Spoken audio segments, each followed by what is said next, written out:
Hello, everyone, and welcome to this webinar, 5 Reasons to Prioritize Your Universal Analytics Migration.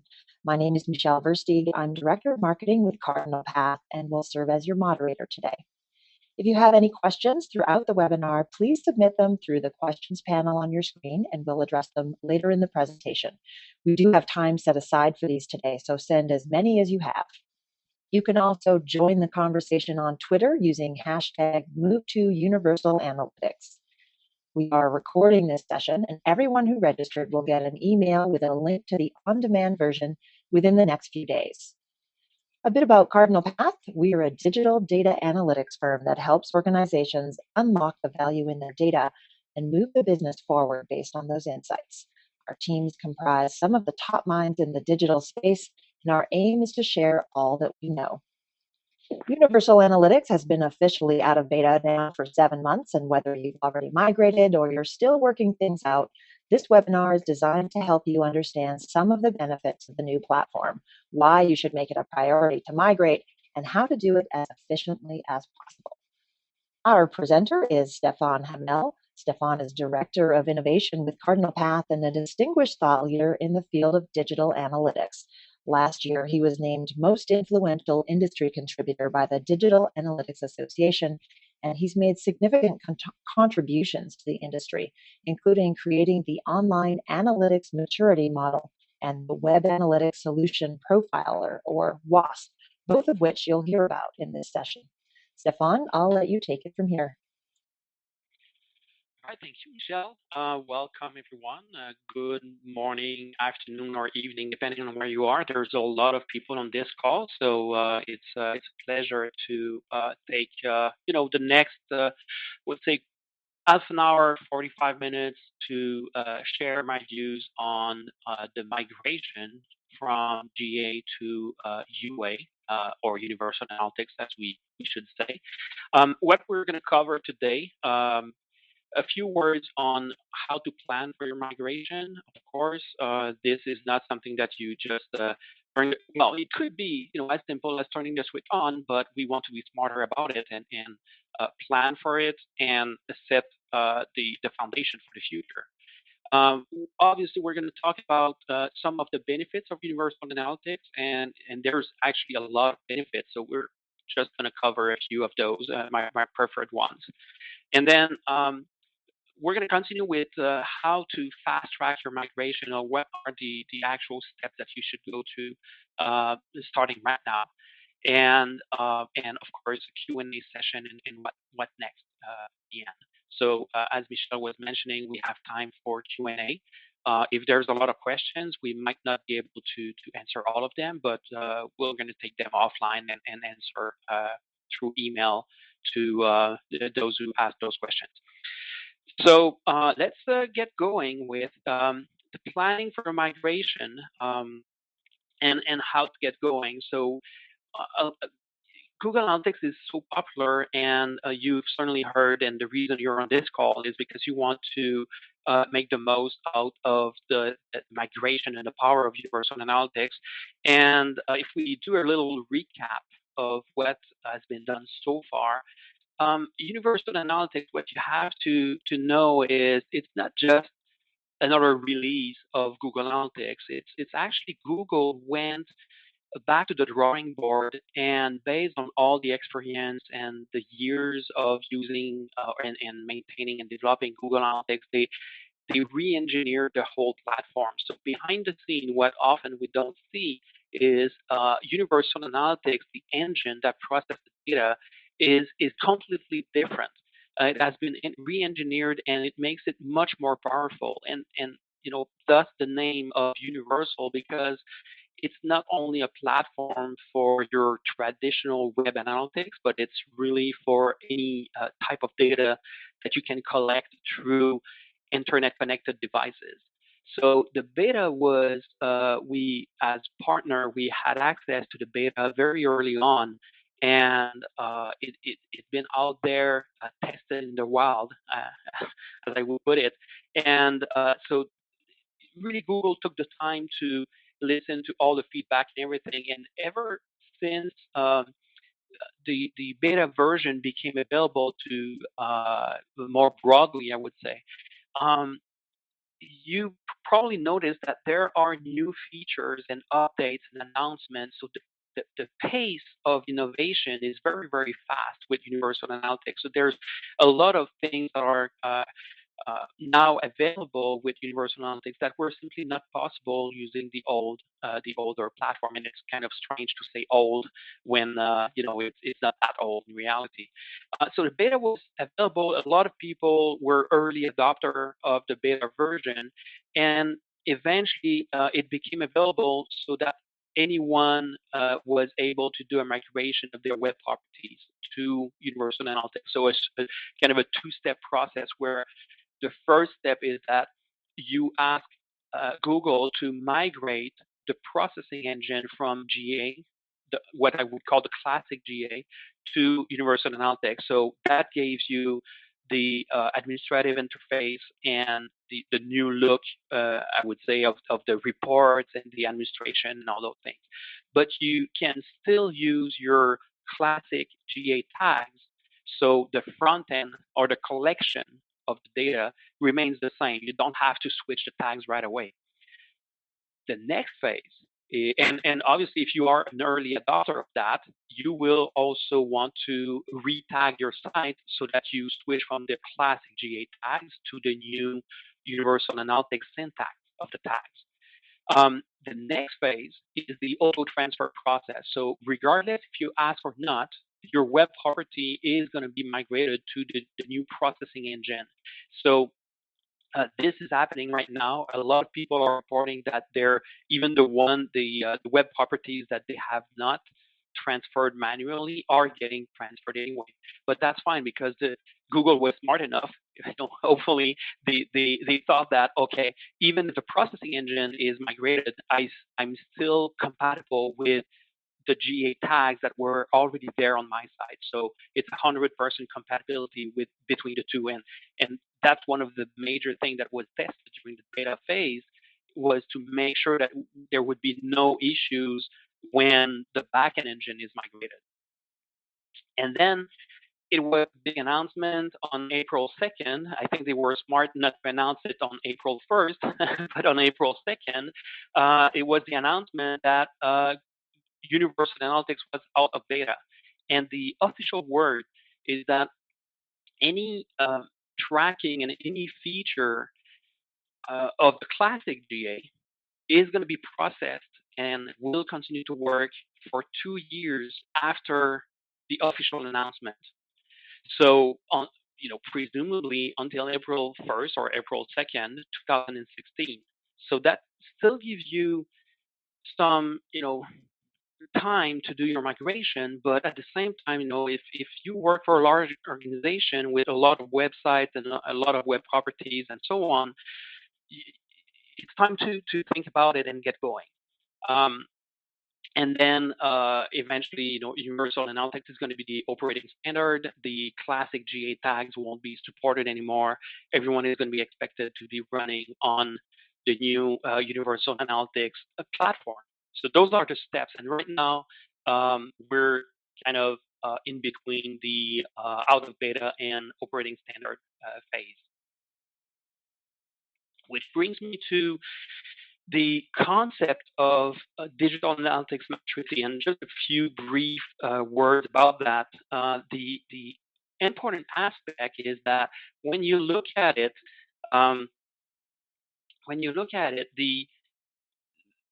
the tagging itself is basically the technical layer. It's the data collection aspect, and even when you look within this technical layer, what we see is um, the the clickstream data collection. So it's either your website, your mobile app, or your mobile version of the site, but it's still pretty in terms of business impact and level of maturity, it's pretty low. If the only thing you do is to switch your processing to Universal Analytics and change the tags, you haven't accomplished a lot. What you've done is okay, great. You've got a new toy, a new technology, and that's what we want to put some emphasis on, is that the tool itself won't bring you very far. And regardless if it's GA or anywhere on this platform, it doesn't really matter. It's not the tool that will make the difference. But what Universal Analytics enable is the ability to do custom data integration more easily, or to integrate third-party data and move you into the business layer and enable the strategic layer, where you're going to look at things like attribution modeling, for example, things like which are less technical, I would say, but still very important from an organizational standpoint. Like, what is your measurement framework? What are your the segments that you should work on, and creating custom segments and all those things, and governance, and integration with your back office data. So all of those things were either impossible or only partially possible with the classic GA. And that's where the foundation of Universal Analytics comes into play, because it gives you that framework, or that platform that you can build on. Okay, so just a few words on how we see at Cardinal Path, how we see the world, basically, and in terms of maturity. And obviously, the goal is once you settled on the more technical aspects of it, you're going to be able to move up this hierarchy. Which brings the next point is really, like, again, what you don't want to do is simply switch the tags and hope for the best. And I've seen some interesting discussions about, would it be able to automatically switch the tags from one version to the other? And my position on that is, well, if you're going to really leverage the platform, it's probably the right time to also think about uh, what is um, what is your customer life cycle? What are the stages that people go through? What are the key drivers? What are the objectives of the website, or, as we see here, mobile application, your email campaigns, social tracking, and all those things. So if we start with the customer journey and the various touch points, this is an example of, it could be very different for your business. I think what's important is to think about it and start there. What is your customer life cycle? And in this case, we clearly see that, okay, we can connect, educate, nurture, and activate, and we see that people can go back and forth between those stages depending on where they are in their individual mindset at various times, and depending on the device they are using when they are doing those touch points. So the starting point is understand, and that seems so obvious, yet we don't see that every single time. Is first think about, who are your customers? What is the workflow? What is the process? And the terminology you use should be really adapted and close to the culture of your organization. So pick one approach, change the names, adapt it to your own environment, but really start with understanding the customer journey and the customer life cycle. And then, of course, you want to understand what are the various touch points depending on your marketing strategy and campaigns, and where the traffic is coming from. The Once you understand a customer journey, and I'm taking here the example of Brian Eisenberg buyer personas, where you can categorize them into four very simple groups, or segments. You have the competitive buyer, spontaneous buyer, manistic buyer, and methodical buyer, and each one will have a behavior that will be slightly different. So it's not only a matter of understanding the user the user life cycle, but it's also understanding about what will trigger the conversion, what will incentivize people to do one thing over the other, depending on their segment.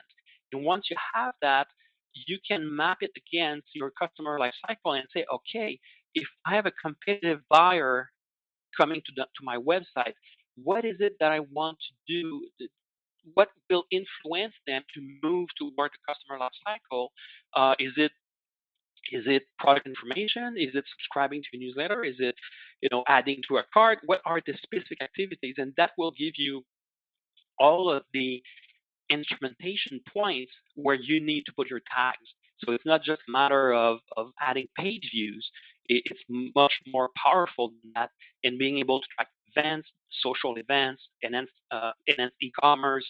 So the instrumentation becomes the key element of the data quality that you're going to leverage afterward. So far what we've looked at is, okay, I get started with customer first. What's the journey, the life cycle?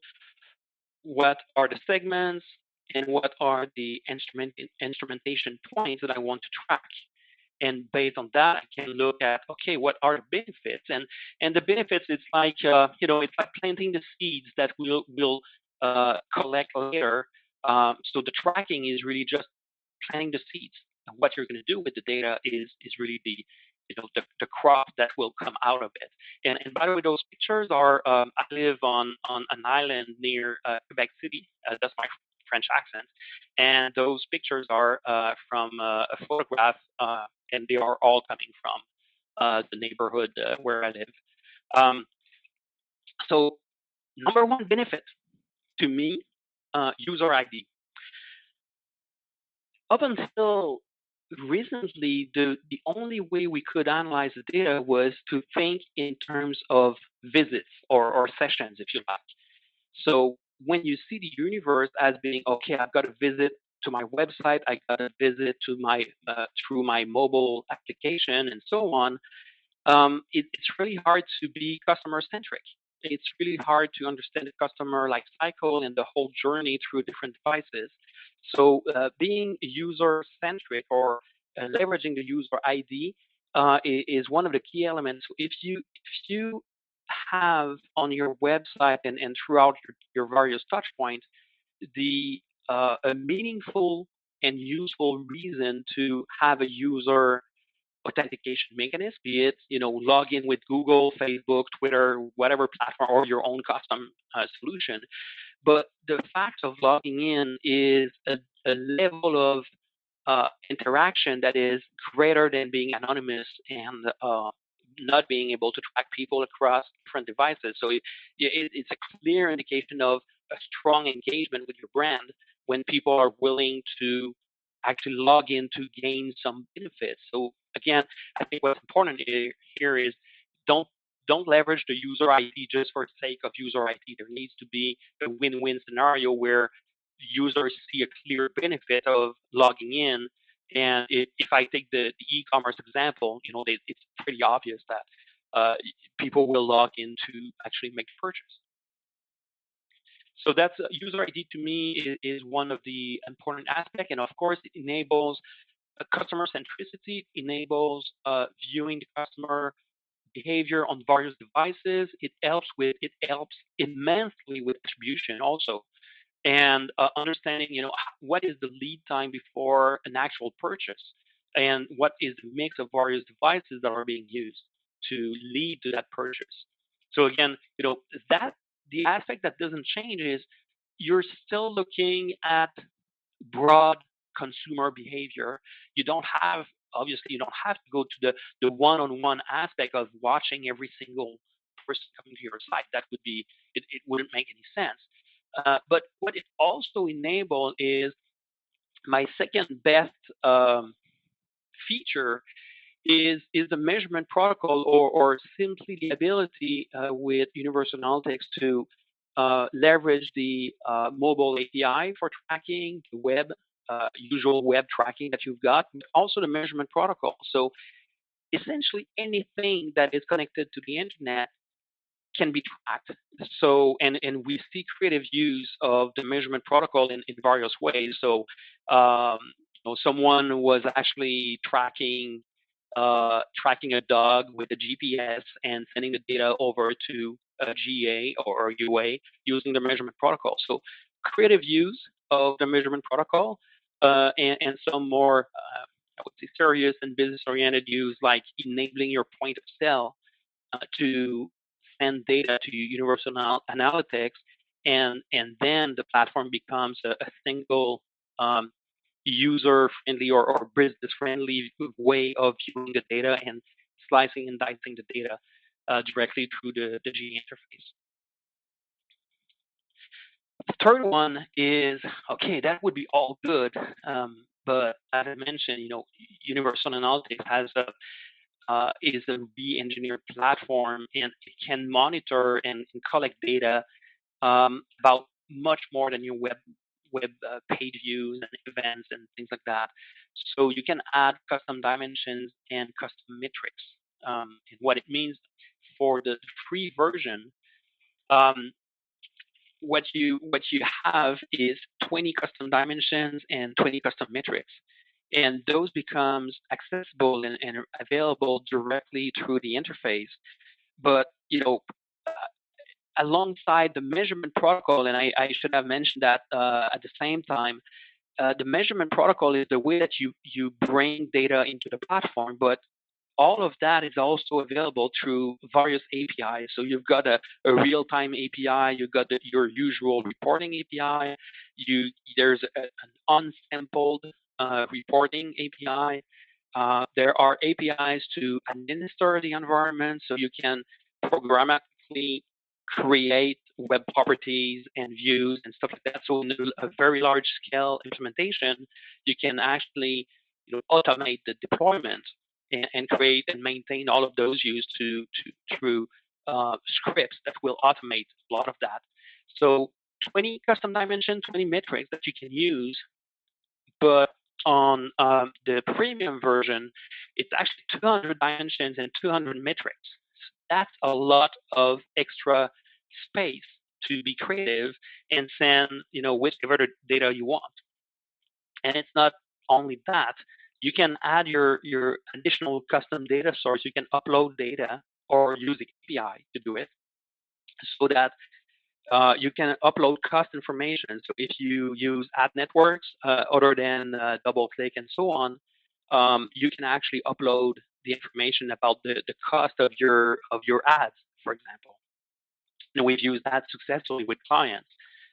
So now when you look at reports, you not only get the actual marketing performance of your ads for DoubleClick and AdWords and so on, but you can also view it for a richer set of ad networks that you manage. And of course, the other way of doing it is uploading cost data, user data, product data, campaign data, refund data, content data, custom data. So that's it's almost like a dream come true. You can actually extend the attributes of not all, but several of the predefined dimensions. You can actually upload additional information. So, for example, if you have, the classic example of that is you've got a product. There's a product SKU number, and you want to upload metadata about that product. So, what are the available size and color and different models and stuff like that. So you can actually upload the information, so like product data, and augment the information about the data that you have. So now when you look at the reports, you will not only know that it was product XYZ that was sold, but you will also know what was the size, color, the variant, and all those sort of important information to optimize your sales. The fourth one, and I see that people are starting to leverage that, but it's so powerful. But at the same time, obviously, the more it's like the tide is rising. So the platform is much more powerful, but the expectations are also higher. So the expectation of what you're going to be able to track is way higher than it used to be. So in the past, we were okay merely, just looking at um, the paid views and the fact that there was a conversion and a purchase. But now what we're looking at is you've got a user, if you enable user ID, You've got the source of traffic and the attribution. This is already available, right? Attribution and traffic source, campaign source, medium, and so on. But where it becomes interesting is now you can track internal promotions, and people used to do that using either and that was not really the best way to do it, but they were overriding campaign parameter to track internal campaigns, which is not the right way to do it. Or they were using, virtual page views and events and stuff like that. But now there's a clear and right way to track internal promotions. So that's perfect. You can track product impressions. So anytime a product is shown on a page, you can track it. So if you have a product listing, you can track the impression of each individual product. You can track the product detail view. So you know that someone actually looked at the details of the product. And then you have the add and remove to cart. You've got your begin the checkout process that you can track. And of course, your purchase, just as before, you track the purchase, except now, um, now you can track the purchase, but with additional details about each of the products that are being purchased. And what this whole process enables you to do is to have a much clearer understanding of what are the affinities between the products, which product are being viewed but not purchased, or being added to the cart but being dropped, and so on. What is the value of the cart just sitting there on and not being purchased? What could you do in terms of campaigns and internal promotion to spice up those offering and get people to do the last aspect of the purchase and proceeding through the checkout. And in the middle, bottom middle here, what we have is, of course, throughout that process, if you have uploaded metadata about your products, then you have availability and visibility over all of those attributes. And through cost upload and refund upload, it means that now the discrepancy between what you see in GA and what is the actual value from a sales perspective in your back office system can be much more accurate, because in the past you could see only what was purchased online, but you didn't see the returns and cancellations and stuff like that. But now you can upload the data so that you look at the real picture. There could be interesting patterns that emerge from that. Are there some type of products that are being returned more frequently? And some people would argue that, yeah, okay, but I can do that with my back office system. And if you're lucky, you can. But most of the time, the back office is a different beast. You don't have as readily an access to it. It's not as user friendly as just going into the GA interface and the reports. And of course, you can also track promotions and stuff like that throughout the purchase process. So enhanced e-commerce, very powerful, but also a little bit more complex to implement, but really, really worth the effort. And even if you don't have an e-commerce website, we've seen creative ways of using those features. You don't have to use all of those things, but even if it's just internal promotion, like almost every website has that big banner or rotating, slider on the homepage. So you could use internal promotion to track that, and it would be useful. And so there are many other ways to leverage e-commerce feature, enhanced e-commerce, without being an e-commerce website. The fifth one, demographics, benchmarking, and cohort analysis. So all of those, demographic was available, up to a certain point. Benchmarking was available, was removed, and is coming back. Cohort analysis is something that was announced very recently. So I think the point here is not the fact that those are new or coming back and stuff like that, but the fact that the platform is so powerful that um, Google itself, but also third-party partners are coming out with very interesting ways of leveraging the data that was not possible before. So again, the platform is important, but how you're going to leverage the data. Of course, Google will make it easier. We already have very powerful segmentation. We have the report filtering. We have all of those aspects, and more reports than you can imagine, and more dimensions. With if you go to 200 dimensions and 200 metrics, that's a lot. That's a lot of it, of data that you can play with, and you can play. That's sometimes that's a problem. People play with the data without coming up to any conclusion, and the reason for that is improper planning ahead of time. It's knowing what is the ultimate goal. How is it contributing to the ultimate goal of the business? Not the fact that you have more social media likes and tweets and people have viewed this page more than the other one, but how is it contributing to the bottom line of the business? And that as an analyst, that's really where uh, you want to spend your time, is understanding those patterns and that behavior, and the data is just the enabler to do that. And maybe a bonus one, I said five, but there's I have six. The sixth one is a little bit more technical. It's the ease of managing user permissions and managing the configuration. So it's the administrative interface. A lot of the the things that you had to do through tagging are now done very simply through the administrative interface, and it makes it more intuitive and less error prone also, because a mere error in your tagging and you could compromise the whole validity of the data being collected. And alongside with that, that brings me to Google Tag Manager. And if you're going to have to retag your site anyway, eventually, right? If you want to leverage the Universal Analytics platform, you have to retag. And because you're going to have to do it anyway, you better do it with Google Tag Manager, or pick another tag management system if you like. But Google Tag Manager does a very good job at that. And it really it changed the paradigm of implementation, um, from being really, really technical know-how on how to put the tags.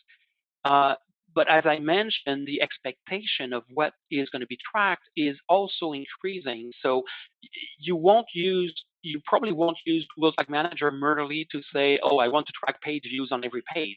That's kind of obvious. But you're going to have more complex scenarios of things that you want to track.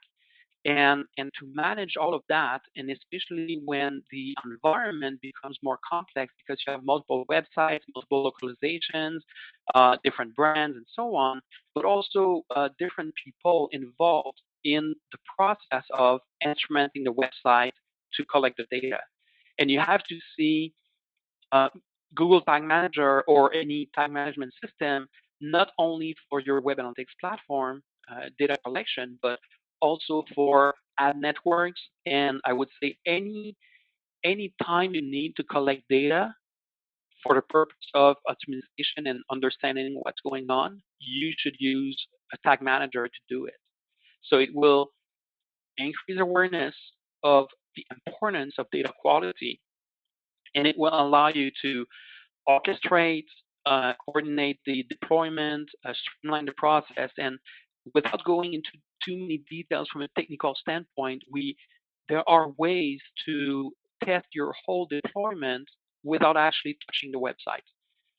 So by tricks to inject the Google Tag Manager container on a page, you can actually test everything without conflicting with your existing tracking. And the day you're ready, you can literally turn the switch, and then you start to use Google Tag Manager, and with the richer quality of the data and ability to track way more than what you were used to.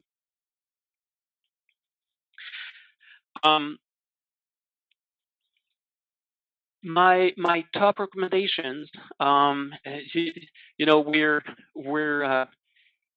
aiming to eventually get out of that state of lethargy, and grow as a butterfly and conquer the world. So that's very philosophical, but the perfect world, when we talk about the full value of digital, we think about, oh, I want to have a 360 view of the customer. I want to integrate all of my data source into that magical big platform.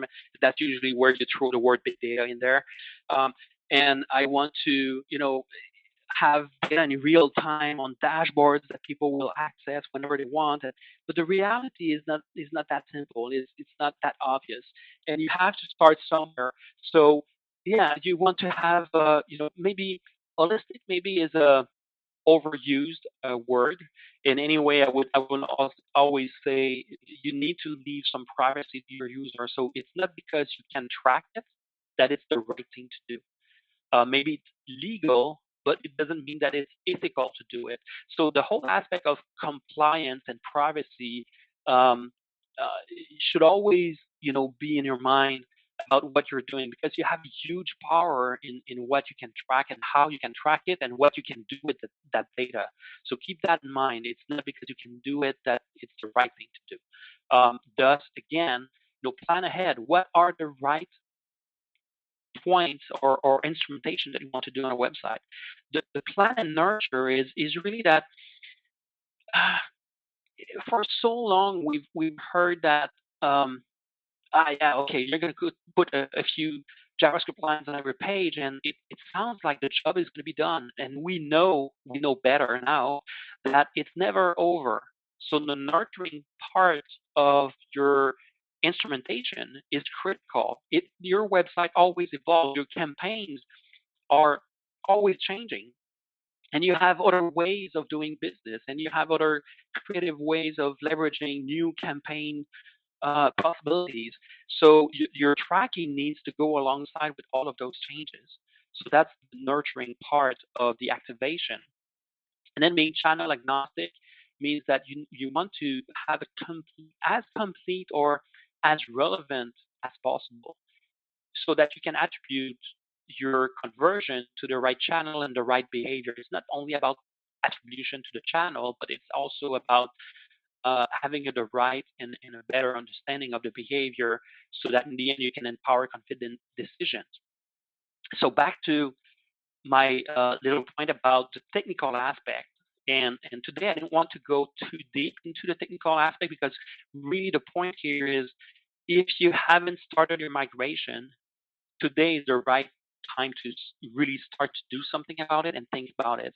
And it shouldn't be as simple as just switching the switch, or turning the light on, and that's fine. That's how it should be, because it's the best opportunity to sit back and think about it and do the right thing, or not because you didn't do the right thing in the past, but because you have an opportunity to do better now that you've got all that knowledge and that experience about the business, about GA itself, about the tracking, about the reporting, and all the analysis part of things.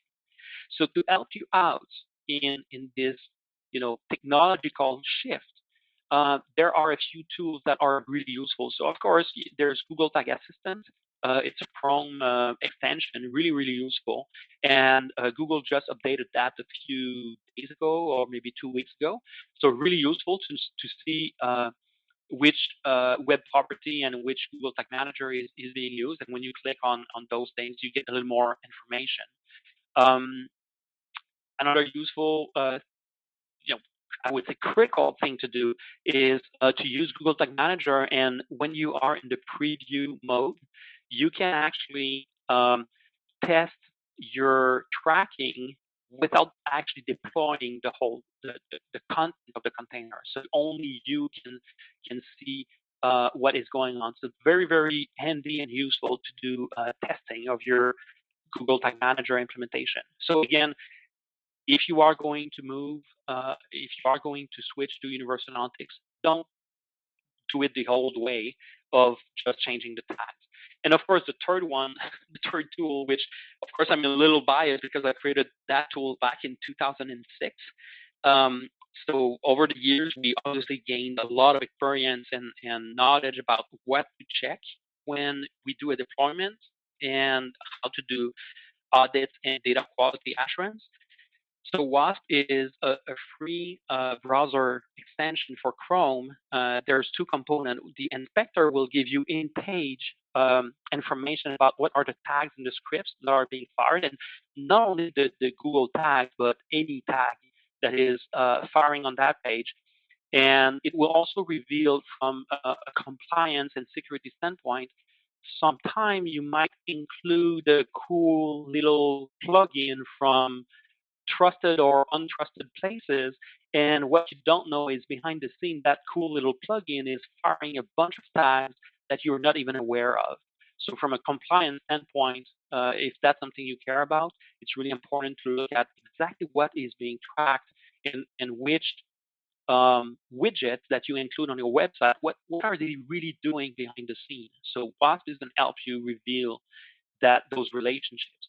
The other side of WASP is what we call the WASP crawler. And the crawler will do, as the name implied, will start from a page on your website, crawl all of the links on that page, visit all of those pages, collect information about the scripts and the tags that are firing. And again, not just only GA tags, but any tags you have, and provide you with reports on, okay, what are the tags on each page and what value they are collecting on each page. Okay, so I'm talking a lot. Let's do a little poll here. I'm going to launch a quick poll. You're going to see the screen is going to change, and you just have to click on the item that better fits your situation. So the first one is, when it comes to Universal Analytics, what is your current state? Have you already migrated, or you're thinking about it? And I see the numbers coming in. We're going to let it run for a little while.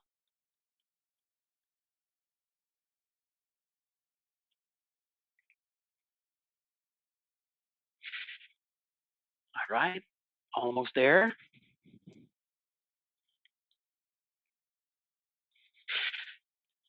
And I still see people voting. All right, so we're going to stop it here. We're going to give it maybe 5 more seconds. Perfect. Okay, so if we look at the results, what we see, maybe it's not surprising. What we see is, half of the people on the call are thinking about it, thinking about migration, and that's perfect. That's the purpose of the call today. And we see that still, about a quarter of people have already migrated, and a fair amount are running in parallel, which is a really interesting way also to do the migration. Is essentially, there's no conflict. You can have the classic GA tag and the new Universal Analytics tags on the same site. Ideally, not sending to the same web property. You want to keep them apart, but it allows you to do your test. So a really interesting scenario is to leave the classic GA tags as they are, get ready using Google Tag Manager and Universal Analytics, sending to a different web property, and do all of your tests. And when you're ready, strip out the old GA tags, put in the new GTM tag, change the web property to be your current production environment, and you're set. Of course, it seems simple, but the trick is when you do the switch, you want to make sure that you really strip out all of the classic GA tags and not leave, some of it hard-coded within the page themselves, like on-click event, on links, and stuff like that. Those are the areas. That's one of I would say, the common point where people miss.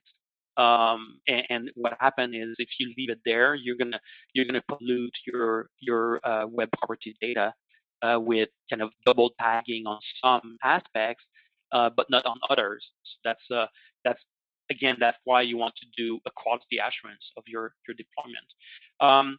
And then the other question I wanted to ask is, if you intend to use Google Tag Manager when you will do your migration, and of course, I've said several times, if you're going to do it with it. But let's see what is the current state.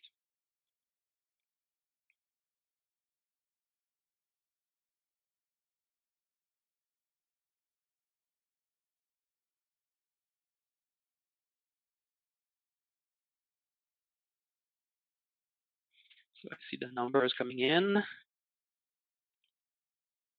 About a few seconds more.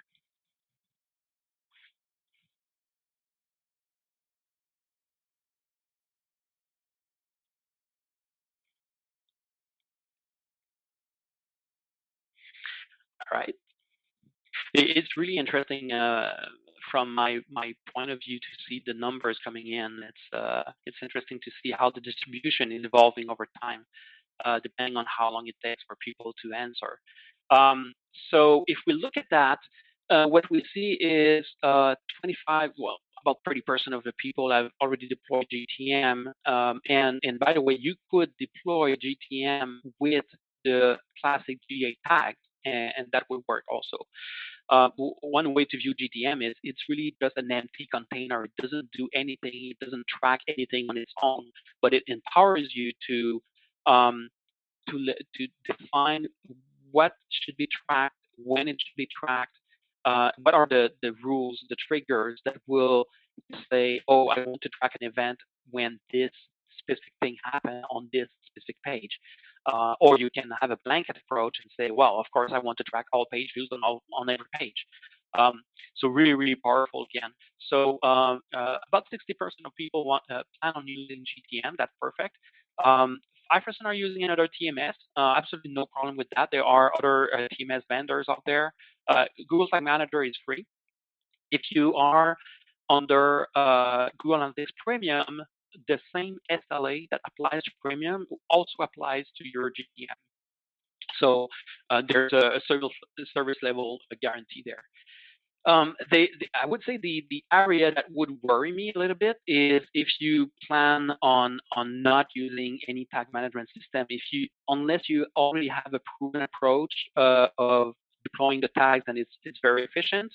I would say you should probably reconsider that position and really seriously look into using Google Tag Manager or another one. But again, Google Tag Manager is free, it works very well, very efficient. So that would be my recommendation is don't do it the old way. You really leverage the platform. The interesting aspect, of course, is I'm co-moderator of the Google Analytics G Plus community. There's over 70,000 people in that community. And we ran the same poll. And of course, the results were different because those people tend to be more, I would say, pushing quicker and faster into leveraging the latest things that are coming on GA. So the most of the results were either already deployed or we are already using GTM in both scenarios. All right. Back to the main presentation. We still have just a few minutes. So all we've covered today really relates to the tools and the technology and data collection of things. And when we look at digital analytics maturity, we have to think about the other aspects of governance and how you define objective and what is the scope that you're going to be working on. It makes a huge difference if you plan on tracking a single website or if you have a very rich and complex ecosystem that you want to track and team and expertise. Think about the training that might be required to better leverage universal analytics and GTM for that matter, and the process for improving and leveraging the data. Now that you have the platform, you have the right tool. What's next? You need the right process and you need an approach to be able to really repeat success. So I'm going to switch back to Michel, and we can certainly take a few questions. And we have about 10 minutes to take more questions. So let's see how we can do about it. And yep. I see that. Thank you, Stefan. Yeah, okay. All right.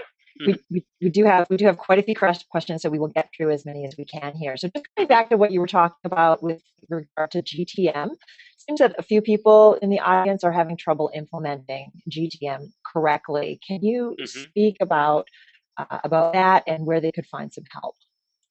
Yeah. So yes, I think the quality of the documentation on the GTM side can be improved, and I'm sure it is going to improve over time, especially because one of the aspects also is GTM just underwent a user interface shift, so the documentation will be adapted for that, I'm sure. Um, so common issues that I've seen is deploying the container itself is easy to the extent of saying, oh yeah, okay, you have a snippet of JavaScript code that you need to put on every page. What I've seen is oftentimes it's not put in the right place on the page, so it needs to go right after the opening body tag, not anywhere else. Otherwise, you risk running into issues in the way the data is collected. So that's one of the common issues. The other issue relates more to maybe the false belief that, oh, I got a tag manager, I can do it all on my own. I'm a marketer, I don't know about JavaScript and all those things, I can do it all on my own. But the reality is, in order to do a proper instrumentation, you need to have a very close understanding of the architecture of the website. What are the functionalities of the website? What is the content architecture? And you still need to understand JavaScript because the triggers that you use are based underneath. They are still based on the fact that you're going to click on a specific object on the page, and you need to understand that terminology and how to leverage that. If you stick to, I would say, standard universal analytics tags for page views, events, e-commerce. Well, e-commerce, if you take just that one, you have to expose the right data through the concept of the data layer. And in order to do that, if you're really lucky, maybe it's already there, but most of the time, it's that information, the data layer, is not already populated with the right info. So you still have to work with your web developer or IT team and work hand in hand with them so that they populate the data layer with the right values. So it's still not, and I'm saying that about GTM, but I'm in a more broadly comment about any tag management system is it's an illusion to think that a marketer alone is going to be able to do the tagging. It's still a very specialized job. And again, because the expectations are increasing, what used to be complex is now easier. Now you have more complex things that you want to track. So work with your web team very closely, and over time you're going to overcome all you're going to better leverage or understand how the tool works, the philosophy behind the tool, and it's going to get easier because yeah, honestly, when I first started using GTM and I used other TMS also, at first you need to change the paradigm. You need to adopt a new way of thinking about the tracking, and maybe that's where it's a little bit harder to do. Thank you, Stefan. Is there any way to easily filter the tags you're seeing in WASP down to just GA or GTM? Yeah, sure. If you click on when WASP is open at the bottom, click in that window anywhere and do Control F, like a find. There's going to be a little box, and you type whatever you want, like collect for Universal Analytics, and from that point on, when you move from one page to the other, that tag is going to be highlighted in green. So it's easier to see to focus on those tags. All right, and we saw that some people are running the platforms in parallel. So what's the impact of running the classic and the UA at the same time in terms of site load I times? lost you there. Oh, sorry. So what is the impact of running the classic GA and UA at the same time in terms of site load times? Can you hear me, Stefan?